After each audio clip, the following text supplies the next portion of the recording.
Hello doctors. तो आज हम जनरल फिजियोलॉजी का चैप्टर नंबर 1 स्टार्ट करेंगे, that is cell adaptation, cell injury and cell death. ठीक है, यहाँ पे एक वर्ड कॉमनली रिपीट हो रहा है बार बार, दैट इज सेल। सेल क्या होता है आप जानते हैं, आप 9th 10th क्लास से जानते हैं सेल क्या होता है। Cell is basic structural and functional unit of living organism. ठीक है, ये डेफिनेशन आप 9th 10th से पढ़ते हुए आ रहे हैं, आज इसको समझते हैं। देखो इस डेफिनेशन का मतलब है कि कोई भी अगर लिविंग ऑर्गेनिज्म है तो वो अल्टीमेटली जिस स्ट्रक्चर से मिलकर बना हुआ है, वो स्मॉलेस्ट स्ट्रक्चर जो किसी भी लिविंग ऑर्गेनिज्म को बनाता है वो क्या कहलाता है, सेल कहलाता है। इसलिए सेल को क्या बोला है, बेसिक स्ट्रक्चर बोला है। ठीक है, उसी तरीके से अगर कोई भी लिविंग ऑर्गेनिज्म कोई भी फंक्शन परफॉर्म करता है तो वो फंक्शन बेसिक लेवल पर अल्टीमेटली सेल के द्वारा परफॉर्म किया जाता है। इसलिए हम बोलते हैं कि सेल क्या है, बेसिक फंक्शनल यूनिट है। आप जानते हैं कि जो सेल होती हैं वो मिलकर टिश्यू बनाती हैं, टिश्यू मिलकर ऑर्गन बनाते हैं, ऑर्गन मिलकर ऑर्गन सिस्टम बनाते हैं, और ऑर्गन सिस्टम मिलकर ऑर्गेनिज्म बनाते हैं। तो आप देख रहे हैं कि ये जो ऑर्गेनिज्म है ये अल्टीमेटली किससे मिलकर बना हुआ है, सेल से मिलकर बना हुआ है। इसलिए बोल दिया सेल को बेसिक स्ट्रक्चरल यूनिट। और ऑर्गेनिज्म अगर कोई फंक्शन परफॉर्म कर रहा है तो अल्टीमेटली कौन फंक्शन परफॉर्म कर रहा होगा, ये सेल फंक्शन परफॉर्म कर रही होंगी। इसलिए सेल को क्या बोला है, बेसिक फंक्शनल यूनिट बोला है। अब देखो सेल के फंक्शन के बारे में बात करें तो सेल अगर अपना नॉर्मल फंक्शन करती हैं, क्या करती हैं, नॉर्मल फंक्शन करती हैं। और किसी भी चीज के नॉर्मल फंक्शन को उसकी फिजियोलॉजी बोलता है, क्या बोलता है, फिजियोलॉजी बोलता है। ठीक है, तो फिजियोलॉजी क्या है, study of normal function, study of normal function. तो मान लीजिए कि अगर कोई सेल है वो नॉर्मल फंक्शन परफॉर्म कर रही है, यानी जो भी उसका काम है वो अगर उसको कर रही है, तो हम क्या कहेंगे कि जो सेल है वो होम्योस्टेसिस में है। किसमें है, होम्योस्टेसिस में है, यानी कि नॉर्मल फिजियोलॉजिकल स्टेट में है। क्या है, अपनी नॉर्मल फिजियोलॉजिकल स्टेट में है। जो इसका उसका वर्क है वो उस वर्क को क्या कर रही है, परफॉर्म कर रही है। लेकिन मान लीजिए अगर सेल नॉर्मल फंक्शन ना करे, सेल नॉर्मल फंक्शन ना करे तो सेल फिजियोलॉजिकल स्टेट में ना होगी, फिर क्या कहलाएगी कि सेल अब पैथोलॉजिकल स्टेट में है। किसमें है, पैथोलॉजिकल स्टेट में है, यानी उसमें कोई एबनॉर्मेलिटी है, या फिर आप कह सकते हैं उसमें कोई माल फंक्शनिंग है, या फिर आप कह सकते हैं उसमें कोई डिसीज है। ठीक है, तो सेल किस में पहुंच चुकी है, अब पैथोलॉजिकल स्टेट में पहुंच चुकी है। ओके, एग्जाम्पल लें, जैसे कि मान लीजिए एग्जाम्पल लेते हैं, जैसे पेनक्रियाज होती हैं। पेनक्रियाज एक ऑर्गन है और इसमें मान लीजिए एक सेल है जिसका नाम है बीटा सेल, और ये बीटा सेल बनाती है मान लीजिए इंसुलिन। क्या बनाती है, इंसुलिन। और ये इंसुलिन क्या करता है, हमारे ब्लड के ग्लूकोज को चेक करता है, ब्लड के ग्लूकोज के लेवल को मेंटेन करके रखता है। ठीक है, ये तो हुई नॉर्मल फिजियोलॉजी, क्या हुई, नॉर्मल फिजियोलॉजिकल स्टेट। अब मान लीजिए कि ये जो बीटा सेल है ये इंसुलिन ना बनाए, ये इंसुलिन ना बनाए, और इंसुलिन नहीं बनाएंगी तो ये ब्लड का जो ग्लूकोज लेवल है ये कंट्रोल नहीं रहेगा। क्या नहीं रहेगा, कंट्रोल नहीं रहेगा, बढ़ जाएगा। क्या हो जाएगा, बढ़ जाएगा ब्लड में, और एक बीमारी हो जाएगी जिसका नाम है डायबिटीज मेलाइटस। ठीक है, तो अगर इस सेल ने नॉर्मल फिजियोलॉजी परफॉर्म नहीं की, नॉर्मल फंक्शन नहीं की, तो क्या हो गई, पैथोलॉजिकल कंडीशन अराइज हो गई, और उस पैथोलॉजिकल कंडीशन का नाम क्या था, डायबिटीज मेलाइटस। बात समझ में आ गई। चलो और डिटेल में समझते हैं। मान लीजिए कोई सेल है वो अपनी नॉर्मल स्टेज में है, यानी कोई नॉर्मल सेल है, नॉर्मल सेल है मतलब नॉर्मल फंक्शन परफॉर्म कर रही है। नॉर्मल फंक्शन परफॉर्म कर रही है तो हम क्या कहेंगे, ये सेल किस में है, होम्योस्टेसिस में है। होम्योस्टेसिस में कहने का मतलब वो अपनी नॉर्मल फिजियोलॉजिकल स्टेट में है। अब मान लीजिए कि सेल के ऊपर कोई स्ट्रेस आता है, क्या आ जाए, स्ट्रेस आ जाए। अब सेल के ऊपर भी कोई स्ट्रेस आता है सॉरी, हाँ आता है। देखो होता क्या है कि जैसे कि मान लीजिए आप अपने नॉर्मल डेज में पढ़ाई कर रहे हैं, तो आप थोड़ा बहुत पढ़ते हैं, थोड़ा बहुत मस्ती करते हैं, टाइम से सो जाते हैं एंड सो ऑन। लेकिन मान लीजिए अगर आपके एग्जाम आ जाए तो क्या आ जाता है, एक तरह से आपके पास स्ट्रेस आ जाता है। उसी तरीके से सेल के ऊपर भी स्ट्रेस आ सकता है। मान लीजिए आप एक पार्टी में गए और पार्टी में जाके वहां आपको बटर चिकन दिखा, क्या दिखा, बटर चिकन दिखा, और आपने बहुत सारा बटर चिकन खा लिया। मतलब जितनी आपकी कैपेसिटी थी और जितनी आपकी बॉडी की रिक्वायरमेंट थी आपने वो सब नहीं देखा, और आप खाते गए और आप मस्त खा के आ गए। अब आपने अपनी रिक्वायरमेंट से ज्यादा खा लिया है, तो अब इस बटर चिकन को डाइजेस्ट भी करना पड़ेगा, ठीक है, एब्जॉर्ब भी करना पड़ेगा, और इसमें अगर कोई वेस्ट मटेरियल होगा तो उसको एक्सक्रीट भी करना पड़ेगा। तो इस एक्स्ट्रा बटर चिकन का जो लोड है वो किसके ऊपर आएगा, हमारे एलिमेंट्री कैनाल या हमारे गैस्ट्रिक सिस्टम के ऊपर आएगा। ठीक है, हमारे डाइजेस्टिव सिस्टम के ऊपर, हमारे डाइजेस्टिव सिस्टम की जो सेल्स होंगी उनके ऊपर एक्स्ट्रा वर्कलोड आ गया। ठीक है, तो सेल के ऊपर क्या आ गया, स्ट्रेस आ गया, मतलब एक्स्ट्रा वर्कलोड आ गया। अब देखो जब भी एक्स्ट्रा वर्कलोड आता है तो क्या होता है, एग्जाम आता है तो आप क्या करते हैं, एक्स्ट्रा पढ़ाई करते हैं। ठीक है, थोड़ा लेट नाइट भी स्टडी कर लेते हैं। तो उसी तरीके से आप क्या करते हैं, अपने अंदर चेंजेस लाते हैं ताकि आप क्या कर सकें, उस एग्जाम को ओवरकम कर सकें। उसी सेम तरीके से सेल भी क्या करती है, अपने अंदर चेंजेस लाती है। सेल क्या करती है, अपने अंदर नेसेसरी चेंजेस लाती है ताकि जो कुछ भी स्ट्रेस आया है उसको ओवरकम किया जा सके। क्या किया जा सके, ओवरकम किया जा सके। तो सेल एडेप्टेशन बेसिकली होता क्या है, सेल एडेप्टेशन का मतलब है कि जब भी कोई स्ट्रेस आए तो स्ट्रेस आने पर सेल अपने अंदर ऐसे जो नेसेसरी चेंजेस लाती है, स्ट्रेस आने पर सेल अपने अंदर जो नेसेसरी चेंजेस लाती है उस स्ट्रेस को ओवरकम करने के लिए, तो उन चेंजेस को ही हम क्या बोलते हैं, सेल एडेप्टेशन बोलते हैं। क्या बोलते हैं, सेल एडेप्टेशन बोलते हैं। अब सेल एडेप्टेशन किस तरीके से की जा सकती है, ठीक है, वो समझते हैं। तो सेल एडेप्टेशन का पहला तरीका है कि आप साइज इंक्रीज कर दीजिए और अपनी फंक्शनल एक्टिविटी इंक्रीज कर दीजिए। यानी अपना साइज इंक्रीज कर लीजिए और आप काम करने की जो कैपेसिटी है उसको बढ़ा दीजिए। अब सॉरी, अगर आप अपना साइज इंक्रीज करते हैं और अपना फंक्शनल एक्टिविटी बढ़ा के अगर आप एडेप्टेशन प्रोड्यूस करते हैं तो इस प्रोसेस को हम बोलते हैं हाइपरट्रॉफी। क्या बोलते हैं, हाइपरट्रॉफी। अब अच्छा, साइज इंक्रीज करने से क्या है, मान लीजिए पहले सेल का साइज इतना था तो इसके पास इतना सरफेस एरिया था। क्या था, इतना सरफेस एरिया था अपना फंक्शन परफॉर्म करने के लिए और इसकी कुछ फंक्शनल एक्टिविटी थी। लेकिन अगर मैं अपने इसका साइज इंक्रीज कर दूं, क्या कर दूं, साइज इंक्रीज कर दूं, तो सरफेस एरिया बढ़ जाएगा। किसके लिए, फंक्शनल एक्टिविटी के लिए। किसके लिए, फंक्शनल एक्टिविटी के लिए। तो आप साइज इंक्रीज करने के लिए और फंक्शनल एक्टिविटी इंक्रीज करके भी आप एडेप्टेशन ला सकते हैं और इस तरह की एडेप्टेशन को हम क्या बोलते हैं, हाइपरट्रॉफी बोलते हैं। जो दूसरा तरीका है वो है नंबर इंक्रीज करके। नंबर इंक्रीज करके सेल का, मान लीजिए पहले कोई भी वर्क था, कोई भी काम था, वो 3 सेल परफॉर्म कर रही थी। अगर मैं इनका नंबर इंक्रीज करके 6 कर दूं, क्या कर दूं, 6। पहले 3 सेल्स थी, अब मान लीजिए 6 सेल्स हो गई, ठीक है। तो जो वर्क ये 3 सेल कर रही थी वही वर्क अब 6 सेल्स में डिवाइड हो जाएगा। तो इन पे जो स्ट्रेस था वो कम हो जाएगा, इनका स्ट्रेस कम हो जाएगा, ये आराम से एडेप्ट कर पाएंगे उस काम को करने के लिए। तो अगर आप नंबर का इंक्रीज करके अगर एडेप्टेशन लाते हैं तो ऐसी कंडीशन को हम बोलते हैं हाइपरप्लेजिया। क्या बोलते हैं, हाइपरप्लेजिया। दोनों ही टर्म आप ध्यान से सुनिएगा।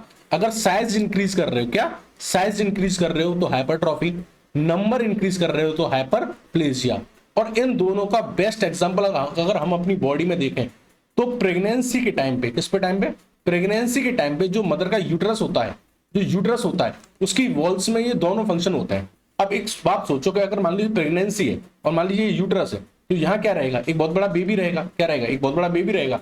यूट्रस में क्या रहेगा, एक बहुत बड़ा बेबी रहेगा। अब उस बेबी का नरिशमेंट भी करना है, खाना पीना भी खिलाना है, उसके वेस्ट भी प्रोडक्ट भी बाहर निकालने हैं, उसको गैसेस की सप्लाई भी देनी है और उसको होल्ड करके रखना है। तो उसके लिए जो मसल, जो आपकी जो यूट्रस है, जो यूट्रस की वॉल है, ये क्या कर लेती हैं, अपने जो यूट्रस की वॉल जो होती है वो अपने आप को प्रिपेयर करती हैं इस बेबी को एडजस्ट करने के लिए, ठीक है।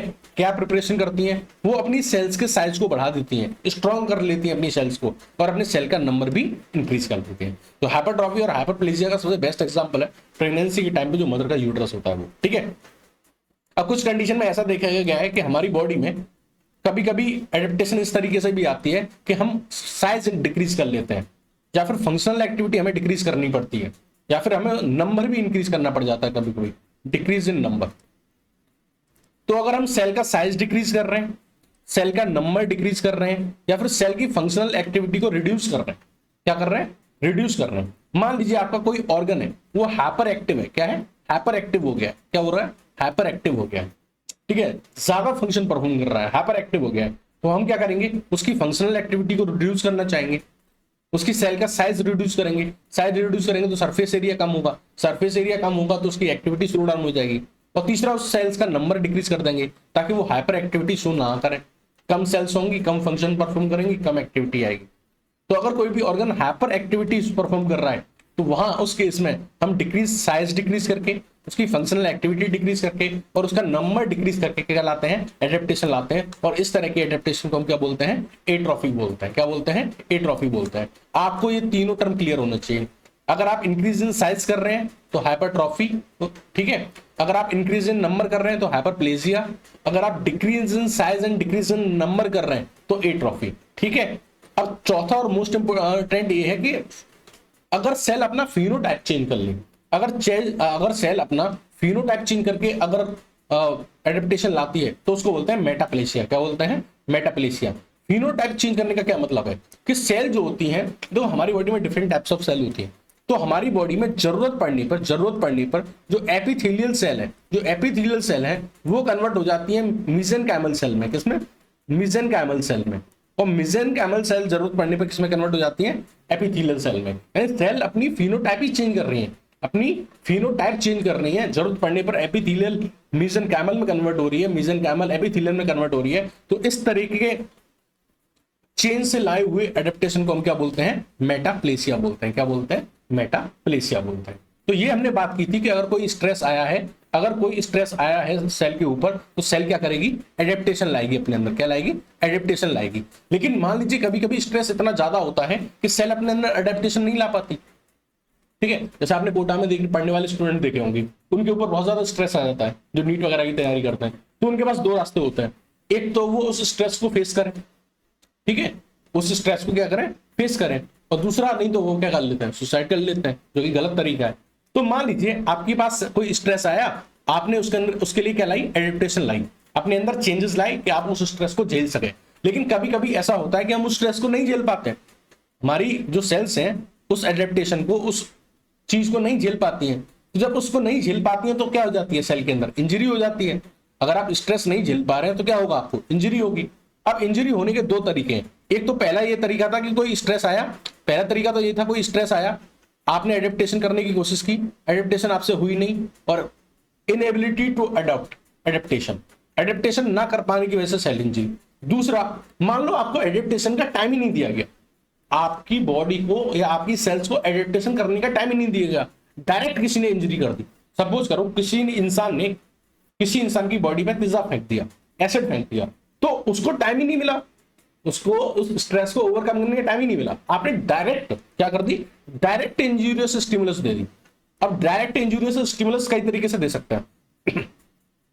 फिजिकल तरीके से दे सकते हैं, आपने किसी को किक कर दिया, कुछ मतलब मार दिया, अच्छे से कोई रॉड मार दिया, कुछ भी मार दिया, ठीक है, फिजिकल। आपने किसी के ऊपर एसिड डाल दिया, केमिकल। आपने किसी को हीट कर दिया, गर्म चीज से चला दिया, थर्मल।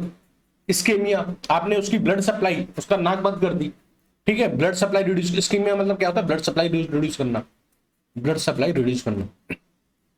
अब ब्लड सप्लाई रिड्यूस होने का बहुत सारे रीजन, ब्लड सप्लाई रिड्यूस कर दी आपने, ठीक है। अब ब्लड सप्लाई रिड्यूस करने से क्या होगा? आपकी जो ऑक्सीजन की अमाउंट है वो क्या हो जाएगी? कम हो जाएगी उस टिश्यू के लिए। तो आप इस तरीके से इंजूरियस स्टिमुलस जो दे सकते हैं वो कई तरीके से दे सकते हैं, ठीक है, कई तरीके से दे सकते हैं। अब तो दो तरीके थे सेल इंजरी होने के। एक तो एडेप्टेशन को वो अडेप्ट नहीं कर पाया, एडेप्टेशन नहीं कर पाया। दूसरा, आपने डायरेक्ट ऐसी स्टिमुलस दे दी जिससे सेल के अंदर क्या होगी? इंजरी होगी। सेल के अंदर क्या होगी? इंजरी होगी। तो अब अगर सेल के अंदर इंजरी हुई है तो सेल के दो वे होता है। देखो, या तो इंजरी कैसी है? माइल्ड है और ट्रांजिएंट है। ट्रांजिएंट मतलब टेम्परेरी है, मतलब थोड़ी छोटी मोटी इंजरी है, स्मॉल इंजरी है और टेम्परेरी टाइम के लिए है। तो अगर इंजरी स्मॉल होती है और टेम्परेरी टाइम के लिए होती है तो ऐसी इंजरी को हम क्या बोलते हैं? रिवर्सिबल इंजरी बोलते हैं। और इस रिवर्सिबल इंजरी के केस में सेल जो होती है वो आफ्टर सम टाइम क्या कर लेती है? अपनी नॉर्मल स्टेट को अचीव कर लेती है। क्या कर लेती है? नॉर्मल स्टेट को अचीव कर लेती है। तो मैंने आपको बताया कि जो सेल इंजरी है वो दो तरह की होगी। एक तो माइल्ड और ट्रांजिएंट, यानी स्मॉल इंजरी है और टेम्परेरी नेचर की है। तो हम ऐसी इंजरी को क्या बोलेंगे? कि रिवर्सिबल इंजरी है। और इसमें क्या होती है? सेल थोड़े टाइम के बाद अपनी नॉर्मल स्टेट को या होम्योस्टेसिस को मेंटेन कर लेती है। लेकिन ऐसा भी हो सकता है कि जो इंजरी हो वो बहुत ज्यादा सीवियर हो और प्रोग्रेसिव हो, यानी बढ़ती जा रही हो, कम होने का नाम ही ना ले रही हो। तो ऐसी इंजरी जिसमें जो बहुत सीवियर होती है और जो प्रोग्रेसिव होती है, यानी वो बढ़ती चली जाती है, तो ऐसी सेल इंजरी को हम बोलते हैं irreversible cell injury. Irreversible cell injury जैसे आप नाम से ही एज्यूम कर पा रहे हैं कि इस केस में सेल जो होगा वो अपना नॉर्मल होम्योस्टेसिस को वापस अचीव नहीं कर पाएगा। सेल अपनी वापस नॉर्मल स्टेट में जा नहीं पाएगा। और अगर सेल वापस अपनी नॉर्मल स्टेट में नहीं जा पा रहा है और उसकी जो इंजरी है वो प्रोग्रेसिव है, कैसी है? प्रोग्रेसिव नेचर की है। कैसी है? प्रोग्रेसिव नेचर की है। यहां आप देख रहे हो प्रोग्रेसिव नेचर की है, यानी बढ़ती चली जा रही है। तो उसका एंड रिजल्ट क्या निकलेगा? एंड रिजल्ट ये निकलेगा कि सेल की क्या हो जाएगी? डेथ हो जाएगी। क्या हो जाएगी? डेथ हो जाएगी, सेल डेथ हो जाएगी। ठीक है। अब सेल डेथ होने के भी दो तरीके होते हैं। जैसे इंसान के पास मरने के बहुत तरीके होते हैं, फांसी लगा के मरना, ट्रेन के आगे कूद के मरना, उसी तरीके से सेल की जो डेथ होती है, सेल की डेथ होने के भी दो तरीके हैं। एक तरीका होता है नेक्रोसिस और एक तरीका होता है एपोप्टोसिस। ठीक है, ये डिफरेंट दो पाथवे होते हैं सेल डेथ के। अब देखो ये तो मैंने आपको अभी तक बेसिक इंट्रोडक्शन दिया है इन सारी चीजों का, किसका, सेल एडेप्टेशन का बेसिक इंट्रोडक्शन दिया, सेल इंजरी क्या होती है, रिवर्सिबल इंजरी क्या होती है, इरिवर्सिबल इंजरी क्या होती है, ठीक है, सेल डेथ, नेक्रोसिस, एपोप्टोसिस, ये जो 7 टॉपिक है, 7 टॉपिक्स है, इनका मैंने भी आपको बेसिक इंट्रोडक्शन दिया है। अब हम क्या करेंगे, इनको इंडिविजुअली बहुत ज्यादा डिटेल में पढ़ेंगे, ठीक है। अच्छा, उससे पहले आपको एक नोट और बता दें कि देखो हमारी बॉडी में जो जो सेल इंजरी होती है, उस सेल इंजरी का जो इंजूरियस स्टिमुलस होता है, इंजूरियस स्टिमुलस वो जो क्या करता है, सेल इंजरी करता है। अब ये स्टिमुलस कई तरीके की हो सकती है, फिजिकल हो सकती है, मैंने आपको बताया था, कोई रॉड मार दे, केमिकल हो सकते हैं, कोई एसिड फेंक दे, और भी बहुत सारे तरीके होते हैं, कोई हीट कर दे, थर्मल जला दे। लेकिन जो सबसे मोस्ट कॉमन कॉज है हमारी बॉडी में सेल इंजरी का, यानी वो कॉज, वो रीजन जिसकी वजह से हमारी बॉडी में सबसे ज्यादा सेल इंजरी होती है, वो है हाइपोक्सिया। हाइपोक्सिया मतलब ऑक्सीजन की सप्लाई कम होने की वजह से हमारी बॉडी में सबसे ज्यादा सेल इंजरी होती है। सॉरी। और ये ऑक्सीजन की सप्लाई कम क्यों होती है, इस्केमिया की वजह से, यानी कि ब्लड की सप्लाई कम हो जाती है। तो ब्लड की सप्लाई, आपको पता है कि हमारी बॉडी में ऑक्सीजन हो या फिर फूड हो, वो किसके थ्रू ट्रांसपोर्ट होता है, ब्लड के थ्रू ट्रांसपोर्ट होता है। अगर किसी भी ऑर्गन में ब्लड की सप्लाई कम हो जाएगी तो उसको हम इस्केमिया बोलते हैं। और ब्लड की सप्लाई कम होने की वजह से ऑक्सीजन की जो सप्लाई है, ऑक्सीजन की जो रिक्वायरमेंट है, वो डिक्रीज हो जाती है, उसको हाइपोक्सिया बोलते हैं। और हाइपोक्सिया सबसे मेन कॉज है हमारी बॉडी में सेल इंजरी का, ठीक है। आपसे अब एक हम्बल रिक्वेस्ट है, ये वीडियो आपको जैसा भी लगा हो, अच्छा बुरा, कोई भी अगर आपका सजेशन हो, प्लीज कमेंट सेक्शन में जरूर ड्रॉप करके जाए। Thank you and have a nice day.